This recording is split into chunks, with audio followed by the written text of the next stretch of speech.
9:21 exactly. Welcome back. And we are now going to be joined by Mr. Ahmed Manzoor. He is a member of the NFP, which, of course, is a National Freedom Party. And he's going to talk to us about a letter that has been served by their lawyers. I presume this is to the Department of Health. And not a moment too soon, it has to do with the COVAX vaccine. I've been wondering and worried about this because it seems that we're lagging behind the rest of the world, and government seems to be dragging their heels. Mr. Ahmed Manzoor, Salaam Alaikum, welcome to the program. And what is this all about? I know the cut-off date to the reply of your letter is, I think, the 6th of January in 2 days' time. Are you with us? Salaam Alaikum, welcome. Wa alaikum salam wa rahmatullahi wa barakatuh. Yes, indeed. I think as we all are aware, and not only South Africa, but globally, we are experiencing a very critical stage in our lives, particularly with the pandemic before us, COVID-19, which is resulting in a great number of infections, but very importantly, the loss of a lot of lives. And South Africa is sitting at almost 30,000 deaths at this point in time, with about 17,000 new infections every day, and there's no solution in sight. Now, if we had the briefing by the minister, particularly in terms of vaccines, it is only expected in the second quarter of this year. However, we must be mindful of the fact that these vaccines have not been ordered yet. They have not agreed on who the preferred service provider is going to be, over and above the other challenges that they are going to have in terms of implementation of providing vaccines, who you're going to be providing, whether you got the capacity to be able to do that. But in the interim, what is happening is this: we are losing many people, not on a daily basis or an hourly basis anymore. Every moment, by the time I finish my interview with you, you would find that, I'll have about at least 6 or 10 messages, of death notices that are coming. So we are in a crisis at this point in time. Now, what has happened is this: there are many doctors locally, medical professionals locally, and internationally that have been using a drug called Ivermectin, which apparently is yielding positive results everywhere. There is not a single practitioner anywhere has thus far shown any side effects or that may have harmful damage, to one's health. Now, As a matter of fact, attempted, and I must admit, I've exhausted all processes, attempting to get the National Department of Health, who seem to push the buck onto SAHPRA, which is the South African Health Products Regulatory Authority. I've tried to get in touch with the CEO, the chairperson, the regulator, and we're getting no joy other than the one statement that has been made by SAHPRA, which is about a week ago or just over a week ago, where they say that there's no clinical evidence that it works. On the contrary, we are saying there is enough evidence, and many countries worldwide have introduced this drug. This drug is also registered as an essential medicine in the World Health Organization. And if you look at the evidence and the research that has been an extensive research, I'm told there's about 40 or 44 trials that are taking place currently at the moment.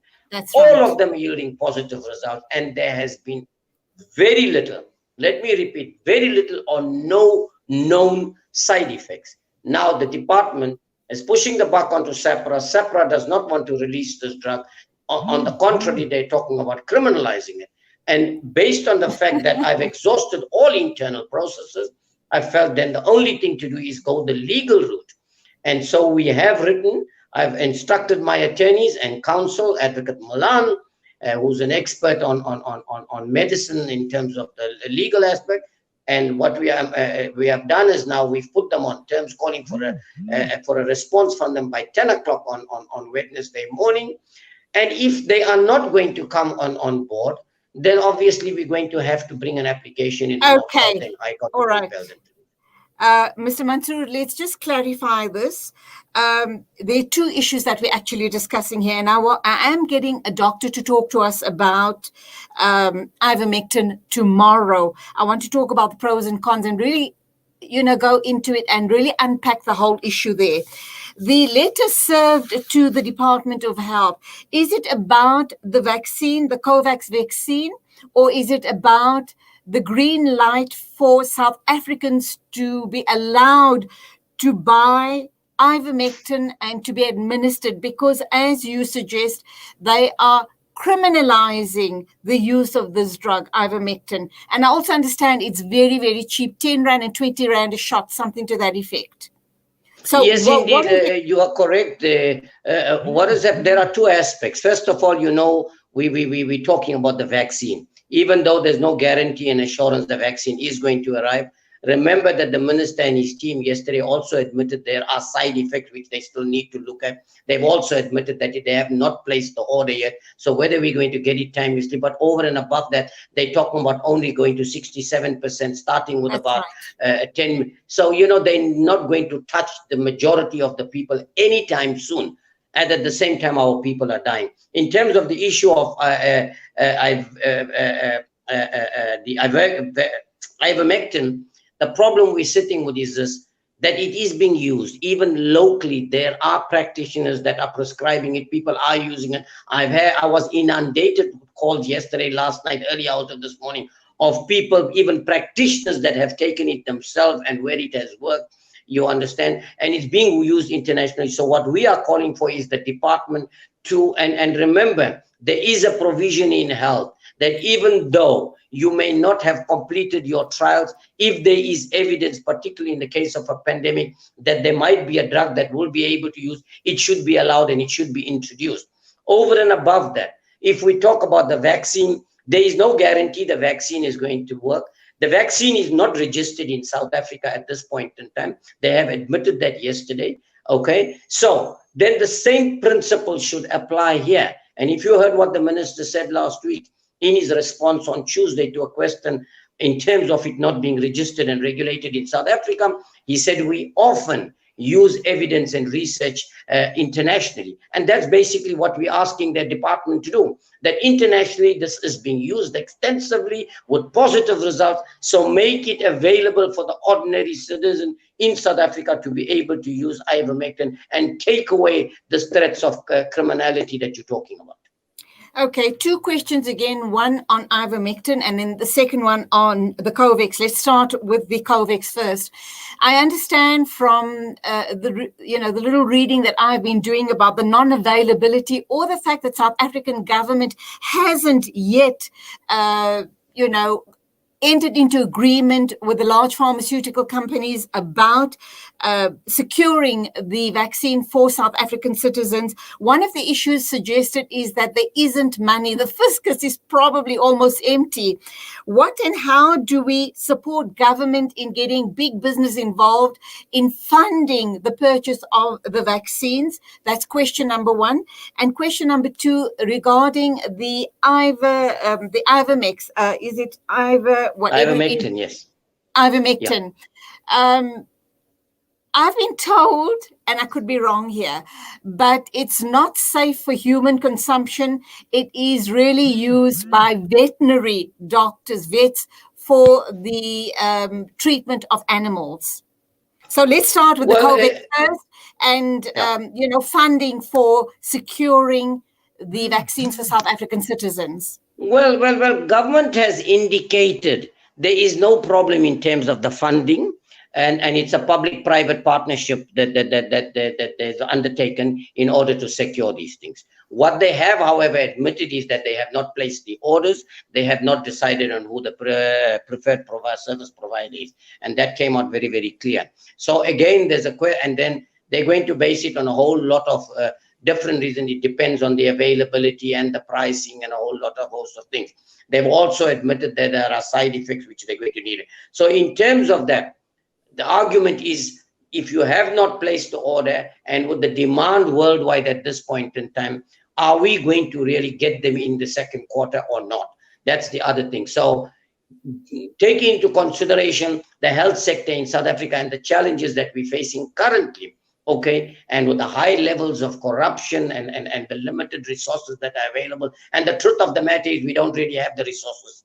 Other than the funds that have been that have come into the Solidarity Fund, government has got very limited resources in being here. But let's look at it in a positive side and say that they do have the resources and they're going to get it here.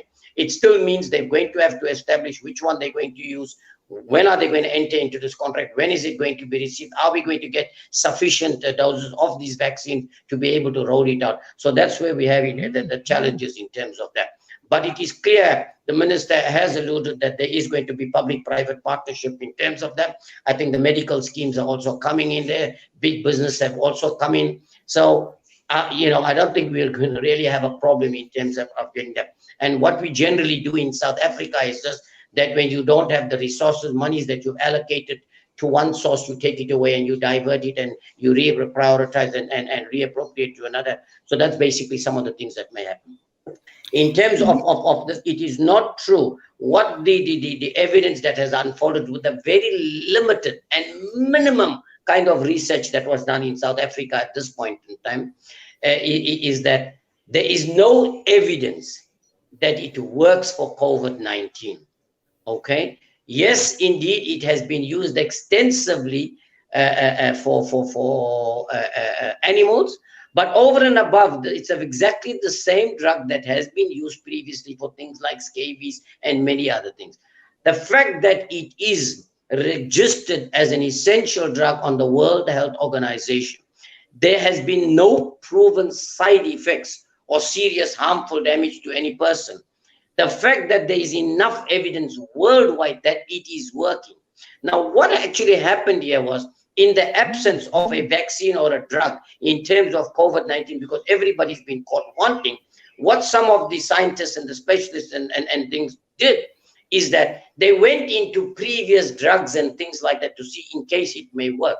And when they did trials on Ivermectin, they found that the results were positive.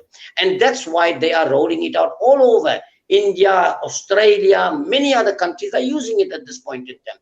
And if we say that we follow many of these countries in terms of their research and their evidence, then what is stopping us from rolling it out now? Then there's an added thing, like I've said before, in health, that if there is a pandemic and there is a need for a particular drug, and even if it is not registered or not enough research is done, but there is evidence that it is working, then we have the right, and it's an obligation on us to introduce it if it is going to save lives. And I've just been told this morning that it is not only saving life, it can even prevent further infections if it is taken timely.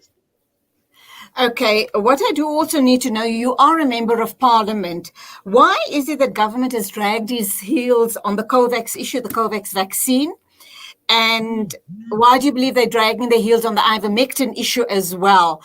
Do you think, and I hope I'm wrong here, that there might be issues around the issue of tenders being awarded and people enriching themselves in the process?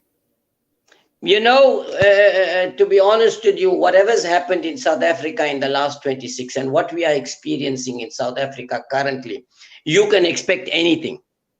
I mean, what I'm looking for is a reasonable explanation, just a reasonable explanation that would overwhelming evidence worldwide that this drug is working. You don't want to introduce it. And I want a reasonable explanation as to why. Now, you can't continuously tell me that there's no clinical trial. Oops, and we seem to have lost him at the most crucial point of the conversation. Let's try and get him back online again, because this is truly important. We need to have answers. We need to know that you have someone like Ahmed Manzoor really beating the drum for us ordinary citizens on this issue, and not a moment too soon. So we'll take a short ad break and come back to you in a minute or two.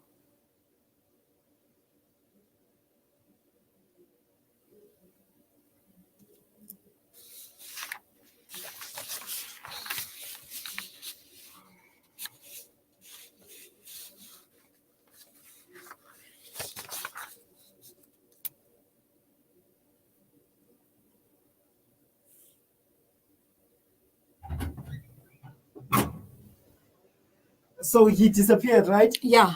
So we move on. Okay, brilliant. Let's leave him. Right, let's move on. All right. Yeah. I did want to ask him what happens. Okay, never mind. All right.